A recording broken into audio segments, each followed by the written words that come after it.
귀한 하루 주셨습니다. 우리 인사하십니다. 할렐루야 샬롬 하십니다. 할렐루야 샬롬 샬롬 샬롬 샬롬 샬롬 샬롬. 하나님 사랑합니다. 여러분 주 안에서 사랑합니다. 예, 오늘은 느헤미야서 6장 1절에서 9절로 기세 있는 리더라는 제목으로 우리 함께 말씀의 은혜를 나눠보도록 합니다. 대적들의 음모가 이제 막 비발합니다. 산발락과 도비아와 아라비아 사람 세겜과 그 나머지 우리의 원수들이 내가 성벽을 건축하여 허물어진 틈을 남기지 아니하였다 함을 들었는데, 산발락과 게셈이 내게 사람을 보내어 이르기를 오라 우리가 온오평지 한 촌에서 서로 만나자 하니 실상은 나를 해하고자 함이었더라. 이제 만나자고 자꾸 제의를 합니다. 그런데 느헤미야는 어떤 사람이에요? 기도하는 사람이다 보니까 기도해보니 묵상해보니 이 사람들이 나를 죽이려고 나를 부르는구나, 함정에 빠뜨리려고 하는구나 라는 것을 깨닫고 압니다. 중요한 내용이죠. 우리도 항상 어떠한 일이 있을 때 잘 모르는 누군가가 어떤 제의를 할 때 우리는 깊이 하나님 말씀을 놓고 기도해보고 성령이 알려주시는 대로 우리가 항상 행동해야 될 줄로 믿습니다. 내가 곧 그들에게 사자들을 보냅니다. 3절에 이르기를 내가 이제 큰 역사를 하니 내려가지 못하겠노라. 어찌하여 역사를 중지하게 하고 너희에게로 내려가겠느냐. 이렇게 3절에 대응을 하죠. 4절입니다. 그들이 4번이나 이같이 내게 사람을 보내자는 꽃같이 대답하였다. 한결같이 사람 보내면 답을 안 하진 않았어요. 항상 답을 하는데 내가 이 성벽 짓는 일 중단하고 너희에게 갈 수는 없다. 하루에 우리 지금처럼 잠깐 차 타고 잠깐 갔다 오는 그런 게 아니겠죠. 그때는 통신 수단도 또 이렇게 가는 동선도 그렇고 또 우리가 갈 때 어떤 말을 타고 간다든지, 그죠? 아니면 걸어서는 안 가겠지만, 우리가 가는 수단이 지금같이 빨리빨리 달릴 수 있는 그런 때가 아니기 때문에 여러 날을 소요해야 할 거예요. 만나자고 하는, 북이스라엘 사마리아 지역 주변 변방 어디에선가 만나자고 예루살렘 성벽 뒷담 말고 거기를 다녀오려면 중단이 되고 일단 내가 지휘를 할 수가 없기 때문에 내가 갈 수가 없다라고 이렇게 얘기를 합니다. 5절입니다. 산발랏이 5번째는 그 종자의 손에 봉하지 않은 편지들을 들려 내게 보내었는데, 이제 말만 한 게 아니라 편지를 보내서 이제 자상하게 내용을 쓰죠. 6절에 그 글에 이르기를 이방 중에도 소문이 있고 가슴으로 말하기를 너와 유다 사람들이 모반하여 성벽을 건축한다 하니 내가 그 말과 같이 왕이 되려 하는데 너 반역하려고 그러는 거 아니냐. 네가 남유다의 왕이 되려고 일어나려고 너 그러는 것 같다. 7절입니다. 또 내가 선지자를 세워 예루살렘에서 너를 들어 선전하기를 유다의 왕이 있다 하게 하였으니 지금 이 말이 왕에게 들릴지라. 이제 바벨론 왕에게 들릴 거고, 그런데 너는 이제 오라 함께 이 일에 대해서 나와 함께 의논하자. 그럴듯하게 서신을 보냈죠. 8절에 다시 답합니다. 내가 사람을 보내어 그에게 이르기를 네가 말한 바 이런 일은 없는 일이요 내 마음에서 지어낸 것이라. 나는 이런 생각을 해본 적도 없고 이런 일을 지금 하고 있지도 않다. 네가 지어낸 거다. 이렇게 얘기하죠. 9절입니다. 이는 그들이 다 우리를 두렵게 하고자 하여 말하기를 그들의 손이 피곤하여 역사를 중지하고 이루지 못하리라 함이라. 그들이 이렇게 말하니 이제 내 손을 힘있게 하옵소서 하였노라. 힘있게 하옵소서 하였노라. 이 부분은 뭘까요? 하나님께 내 손을 힘있게 하여 주옵소서, 중지하지 않게 하여 주시고 결단한 거 밀고 나가게 하여 주옵소서. 대적들의 음모에도 나는 정말 기세 있게 열심히 헤쳐나갈 것입니다 하는 단호한 결정을 한 그런 느헤미야의 마음을 우리가 오늘도 귀한 지금 이 세대에도 본받아야 할 줄을 믿습니다. 구약에 계셨던 하나님, 구약에 역사하셨던 하나님이 오늘도 우리 가운데 함께 하심을 믿습니다.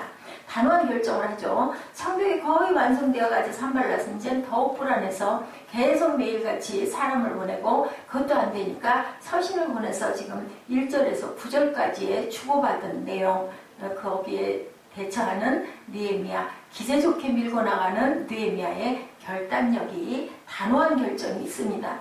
비록 느헤미야가 바사 제국의 왕으로부터 파견된 총독이라 할지라도 이스라엘은 그곳으로부터 멀리 떨어진 곳이기 때문에 그 의도를 다른 변명을 하면 된다는 생각을 한 거죠.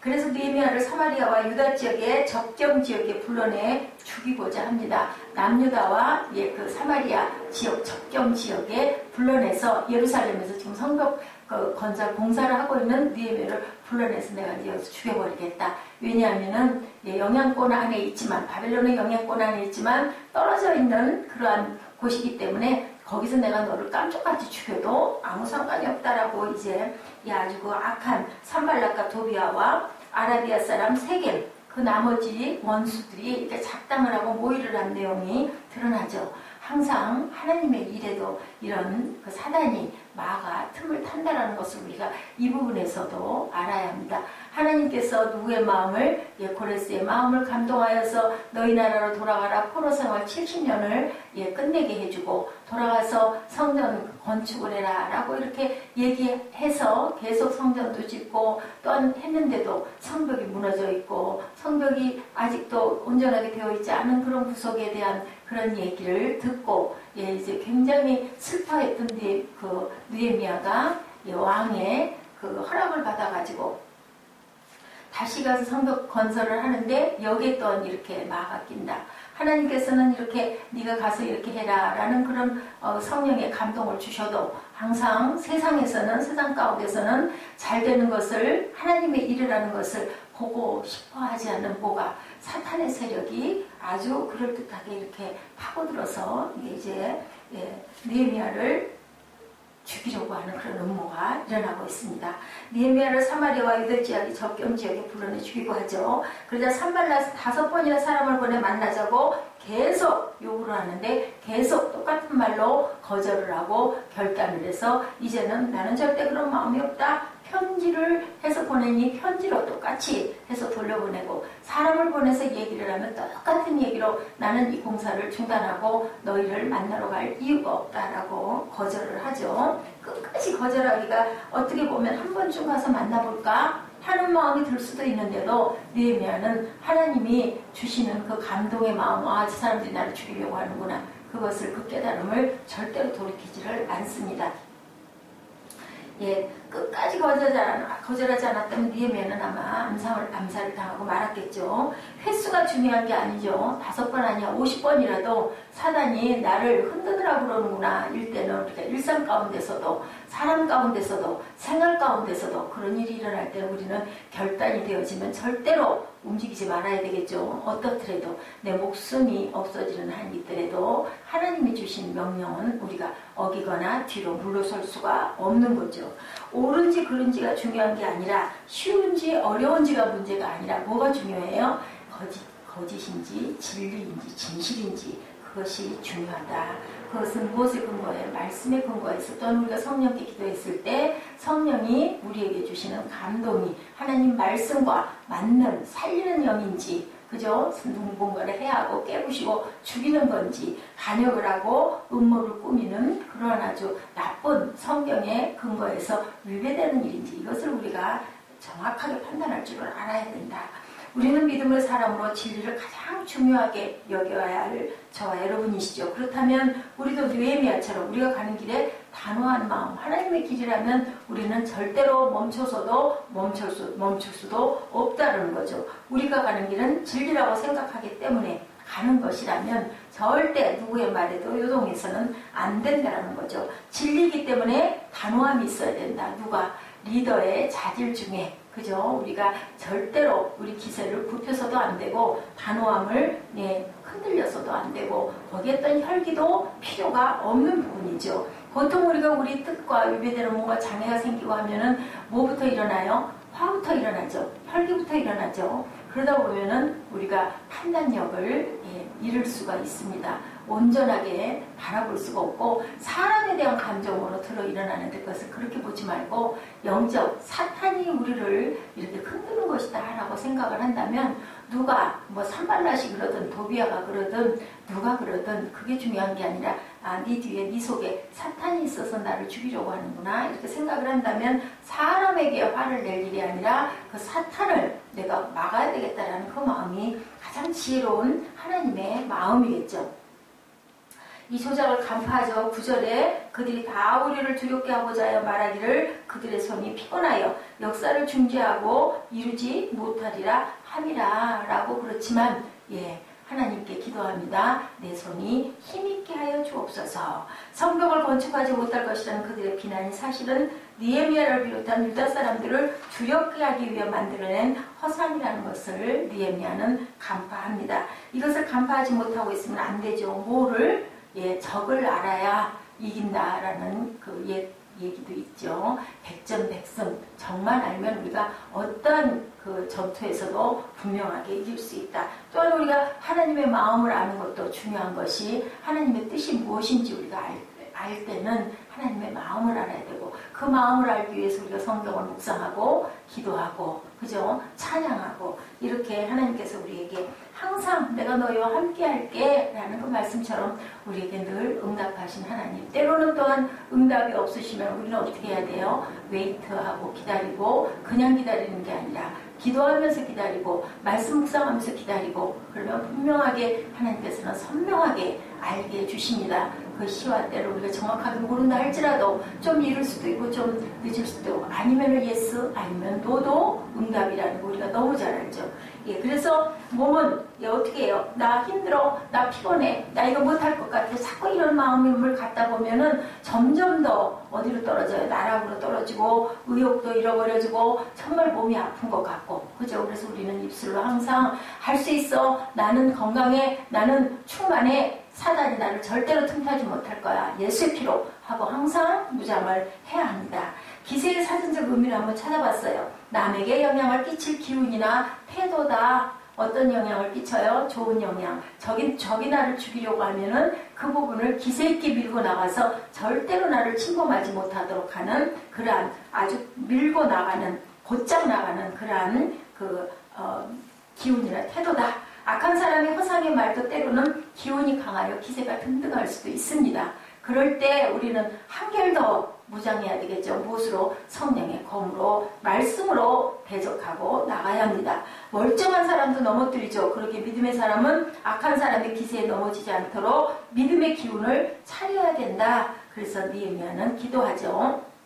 뭐라고 기도해요? 9절 맨 마지막에 내 손을 힘있게 하옵소서. 전능하신 하나님께 기도함으로 기운을 차리고 그리고 그 차린 기운은 다른 사람이 보기에도 표시가 날 정도로 그렇게 기운이 나죠. 옆에서 보면 어때요?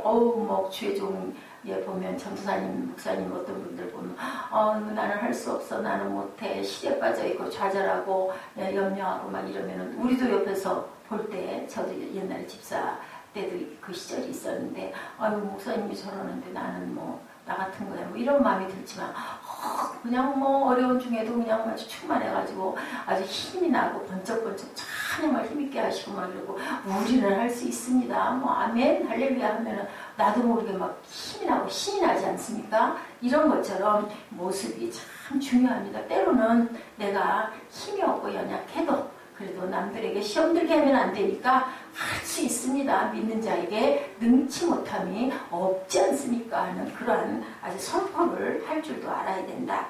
우리의 기세는 오직 어디에 기초해요? 진리에. 진리는 뭐예요? 말씀이죠. 말씀은 곧 예수 그리스도이시다. 그것이 바로 반석이다. 믿음의 견고한 반석 위에 서야 한다. 말씀 위에 우리가 서야 하죠.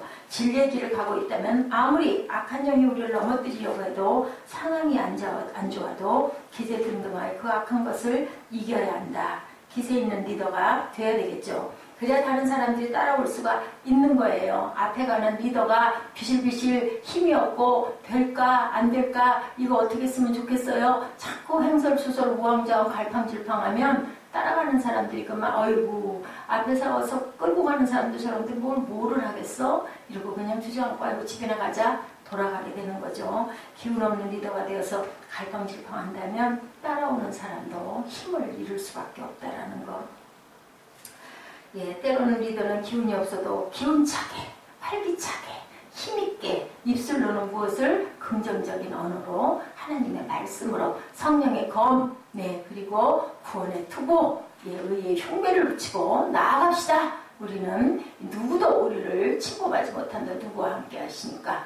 하나님께서 함께 하시니까. 골리앗을 물리친 다윗이 그랬죠. 나는 야훼 신으로 내가 나간다. 너는 칼과 창으로 나를 대적하지만 나는 야훼의 힘에 의지해서 나간다라고 물매를 던져서 그죠? 예, 급소를 맞추는 바람에 아주 직사를 하는 그런 것을 우리가 봅니다. 예, 우리가 역전의 승부정신을 한번 보죠. 미국 헐리우드의 영화 제작 회사 사장의 이야기예요. 몇 편의 영화로 돈도 많이 벌고 했는데 그만 어떤 아주 엄청난 투자를 했던 정글에서 찍은 그 영화가 아주 그냥 흥행을 하지 못하고 예, 그래서 파산을 하게 되는 그런 경우의 이야기입니다. 예, 재산을 다 모아가지고 자꾸 이렇게 계속 침체기고 아래로 내려가다 보니까 이젠 가진 것도 다 떨어지게 생겼고 그랬어요. 있는 것들을 다 팔아 모아가지고 정말 아주 이제는 정말 이거 여기에 내 사활을 걸 거다.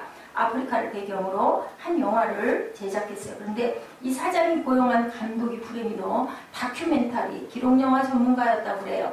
아름다운 아프리카 안에서의 어떤 그 서정적인 로맨스를 그리려던 당초의 기대가 그냥 벗어나 버리고 말았죠. 다큐멘터리를 찍었으니 영화는 재미가 없고 엄청난 실패를 겪게 되고 제작자는 빚더미에 올라앉고 영화가에서는 완전히 매장될 형편에 놓여 있어요. 어떻게 해 이거를. 눈앞이 깜깜하겠죠. 빚도 산더미 같고 예, 그래서 싸구려 호텔에 들어앉아가지고 도대체 어디가 문제였을까. 너무 기가 막히니까 시리에 빠진다고 될 일도 아니고 이젠 이 감당을 어떻게 해야 될 것인가 염려가 돼서 이 호텔방에서 그 영화를 돌려봅니다. 어디가 문제였을까 어디가 문제였을까 계속 보던 중에 번쩍하는 영감이 스쳐요. 아 그래 이것을 이 아프리카에 이 돈을 엄청나게 투자를 해서 이 고생을 하면서 찍은 이 영화를 토막토막 아프리카의 자료로 내가 이것을 찾는 사람들에게 엄청난 돈을 투자를 했는데 이걸 찍으러 가려고 하는 사람들에게 내가 이걸 팔아야 되겠다. 이런 마음을 먹고 그 영화를 예, 그 단락으로 팝니다. 예, 판다고 광고를 하죠.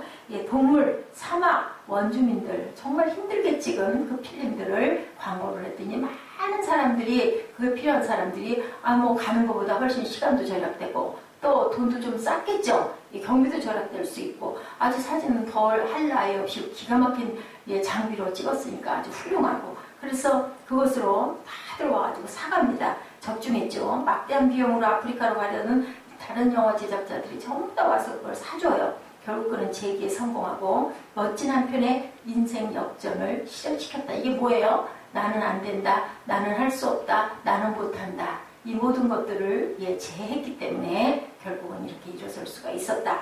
한두 번의 실패에 우리가 등 돌릴 일이 없습니다. 누군가 나를 뒤 흔들어도 그것에 우리가 연연할 필요도 없고 나는 힘들어 죽겠어. 나는 못해. 그런 말을 하면 안 된다. 우리의 삶도 그렇죠. 하나님은 우리를 인도하심에 있어서 절대로 실수하심이 없으세요. 우리가 각자 그릇의 분량과 크기와 그저 색깔이 다를 뿐인 거지 아버지는 우리에게 무엇을 주셨어요? 귀한 생명을 주셨죠. 그렇다면 우리가 죽을 일은 절대로 없다. 뭐만 남아있다? 살 일만 남아있다. 어떻게 해서 하나님을 온전하게 알고 세상에 어떤 색채의 빛깔로 세상을 색칠할 것인가? 이게 각자에게 조금씩 다르게 주어졌을 뿐이지 우리는 지금 뭘 하고 있어요? 그 길을 찾아 나가고 있다는 거죠. 우리의 삶도 그렇습니다. 하나님은 우리를 인도하심에 있어서 절대로 실수가 없다는 것. 요셉을 구덩이에 빠지게 하고 종으로 팔게 하고 옥살이를 하게 하고 아이고 하나님이 계시면 어떻게 이렇게 환난의 연속이고 자그마치 10년 이상을 이렇게 고생을 시킬 수가 있어. 하나님이 안 계신 거 아니야? 아니, 어땠어요? 계셨죠. 그러할지라도 요셉은 어떤 믿음을 가졌어요? 절대로 원망하지 않는 그러한 마음. 하나님만 믿고 우리는 직접 옆에서 겪어보지 못했기 때문에 성경 몇 장 안에 있는 내용만 가지고는 알 수가 없지만 얼마나 긴 세월의 눈물과 피와 땀이 범벅이 된 그 힘든 고난 그러한 삶이었겠습니까?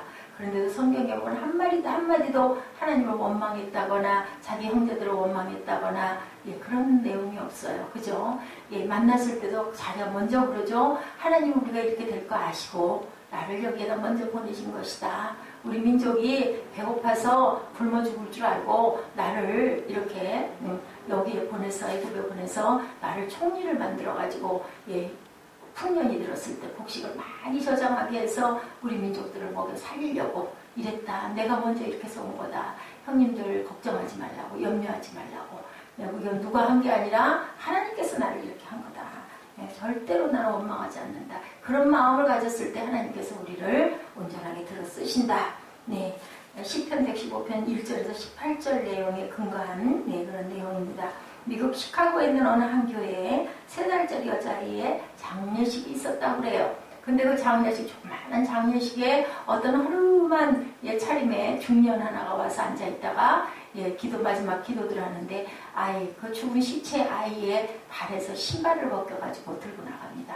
그걸 가지고 뭘 했을까요? 그는 사람들이 기도하는 틈을 다 죽은 아이의 신발을 벗기고 그걸 팔아서 뭘 했어요? 술을 마신 그 사람은 바로 죽은 아이의 아버지였다고 합니다.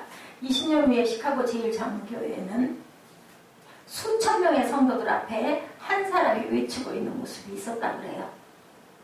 죽은 딸의 장례식에서 신발을 훔쳤던 파렴치범 바로 저였습니다. 만물이 찢겼기를 나를 다시 살려주시고 하나님의 일꾼으로 삼아주신 분은 위대하신 하나님이십니다. 이렇게 외치는 그러한 그 사람이 있었는데 바로 시카고의 부흥사 멜 트라더 목사.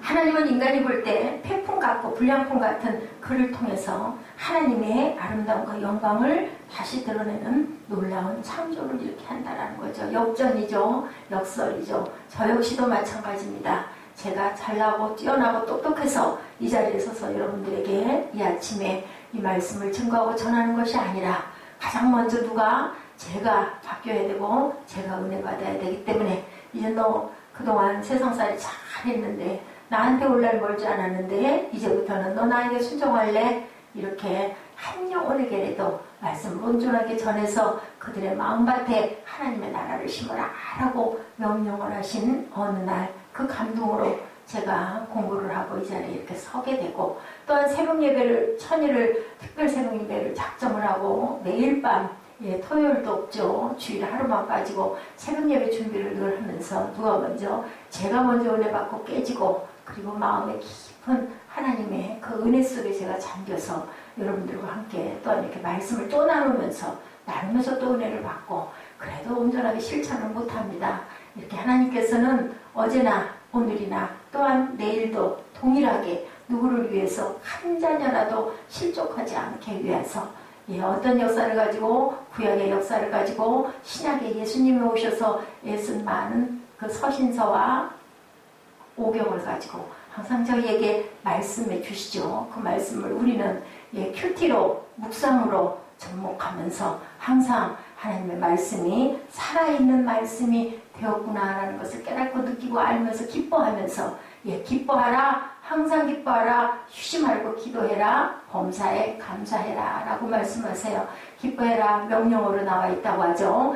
그렇게 다른 것은 권면이 되기도 하고 네가 이렇구나 라고 얘기하시지만 우리는 세상을 꼭 어떻게 살아야 한다? 기뻐하고 살아야 된다. 왜요? 하나님께서 우리를 살려주셨으니까. 독생하신 예수, 아무 죄 없고 흠없는 어린 양 예수까지 희생하면서 우리의 영생의 생명을 육신을 들고 죽어 쇠퇴하여 사탄에게 먹혔기 때문에 죽을 수밖에 없지만 우리 영혼은 날로 새로워지고 날로 새것이 되게 하기 위해서 하나님께서 꼭 붙들고 계시죠. 이렇게 하나님이 주시는 힘으로 기세 있는 리더들이 되시기를 이렇게 지금 부흥사가 된 이 시카고의 멜 트라더 목사처럼 딸의 신발을 벗겨다 술을 바꿔 먹을 만큼 그 술주정뱅이였던 이러한 사람이 하나님의 은혜로 하나님의 역사로 부흥사 목사가 되는 그런 은혜 그렇죠. 그리고 또한 그 제작자의 빚더미에 올라 있었던 그러한 영화 제작자 회사의 사장 이야기를 통해서 이분도 아마 분명히 묵상하셨을 거예요. 그랬을 때 하나님이 번쩍이는 하늘의 지혜와 영감을 주어서 이렇게 다시 재기할 수 있게 하시는 하나님. 그러면 우리는 남은 생에는 어디다가 드려야 될까요? 아버지께 드리고 가죠. 내 가진 모든 것도 다 아버지의 것이니 아버지에게 기꺼이 기쁨으로 드리고 갈 수 있는 저희들이 되게 하려고 아버지께서 오늘도 이렇게 귀한 말씀으로 우리에게 주십니다.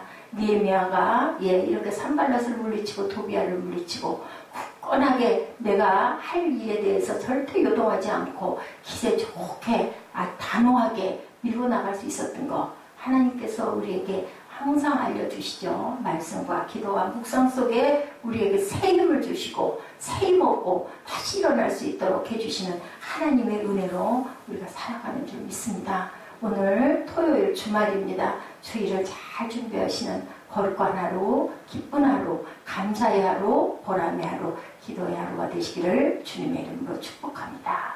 기도하시겠습니다.